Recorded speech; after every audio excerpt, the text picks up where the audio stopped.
Le diabète est un trouble de l'assimilation, de l'utilisation et du stockage des sucres apportés par l'alimentation. Cela se traduit par un taux de glucose dans le sang, encore appelé glycémie élevée. On parle d'hyperglycémie.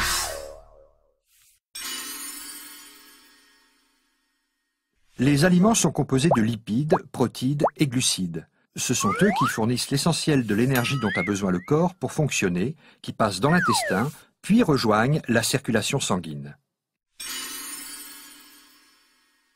Quand on mange, le taux de sucre dans le sang augmente. Les glucides sont alors transformés essentiellement en glucose.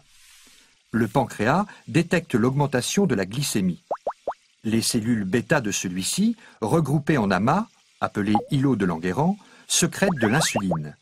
Celle-ci permet au glucose de pénétrer dans les cellules des muscles, des tissus adipeux, ainsi que dans le foie, où il va pouvoir être transformé et stocké. Ainsi, la glycémie peut augmenter légèrement, puis revenir à un taux normal, et le glucose être converti en réserve et en énergie. Chez les personnes atteintes de diabète, ce système ne fonctionne pas. Par un dosage de la glycémie pratiquée en laboratoire. Un diabète est avéré lorsque la glycémie à jeun est égale ou supérieure à 1,26 g par litre à 2 reprises ou à n'importe quel moment de la journée égale ou supérieure à 2 g par litre. Oui, on distingue principalement deux types de diabète. Le diabète de type 1, qui touche 10% des diabétiques, le diabète de type 2, qui en touche 85%, les autres types de diabète concernent les 5% restants.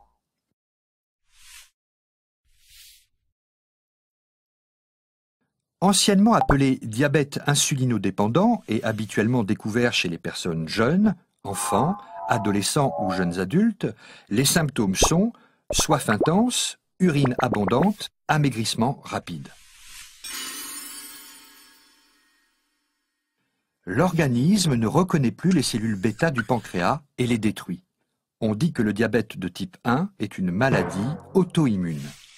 Le glucose ne pouvant entrer dans les cellules retourne dans le sang.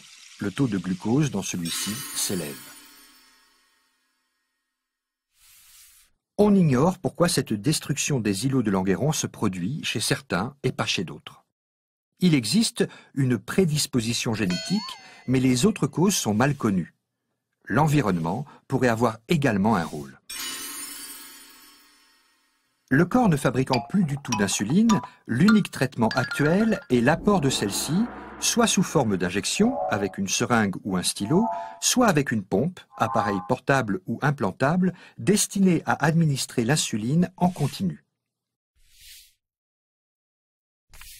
Ce diabète apparaît généralement chez les personnes de plus de 40 ans. Cependant, les premiers cas d'adolescents et de jeunes adultes touchés apparaissent en France. Le surpoids, l'obésité et le manque d'activité physique en sont la cause chez les personnes génétiquement prédisposées. Sournois et indolore, le développement du diabète de type 2 peut passer longtemps inaperçu. On estime qu'il s'écoule en moyenne 5 à 10 ans entre l'apparition des premières hyperglycémies et le diagnostic. Dans ce diabète, autrefois appelé non insulinodépendant, le processus est différent de celui du type 1. Deux anomalies sont responsables de l'hyperglycémie. Soit le pancréas fabrique toujours de l'insuline, mais pas assez par rapport à la glycémie, c'est l'insulinopénie, soit l'insuline agit mal et on parle d'insulinorésistance. Elle ne peut plus réguler la glycémie et cette résistance épuise progressivement le pancréas qui finit par ne plus assurer une production suffisante. Il n'existe pas une cause précise, mais un ensemble de facteurs favorisants. Une origine génétique, des antécédents de diabète du même type sont souvent présents dans la famille, des facteurs environnementaux, une alimentation déséquilibrée, un manque d'activité physique responsable du surpoids. Il est traité dans un premier temps par des mesures hygiéno-diététiques, c'est-à-dire une alimentation équilibrée et de l'activité physique. Puis on a rapidement recours à des traitements antidiabétiques oraux ou injectables. Leur efficacité n'est optimale que s'ils sont associés à une alimentation équilibrée et à une activité physique régulière. Le diabète de type 2 est une maladie évolutive. Après l'augmentation progressive des antidiabétiques, des injections d'insuline seront proposées aux patients lorsque la carence en insuline sera trop importante. Le but du traitement dans les deux diabètes est de normaliser la glycémie. Les hyperglycémies répétées et prolongées entraînent à long terme une altération des nerfs et des vaisseaux sanguins présents dans tout le corps. Ce sont les complications du diabète, qui peuvent se traduire par une cécité, des atteintes des pieds pouvant conduire à des amputations, des infarctus et des accidents vasculaires cérébraux, des troubles de l'érection ou une insuffisance rénale. Malgré la recherche médicale qui avance tous les jours, le diabète reste une maladie qui se soigne très bien, mais qui ne guérit pas. Il faut donc toute sa vie se surveiller, garder de bonnes habitudes alimentaires et une activité physique, prendre régulièrement ses médicaments.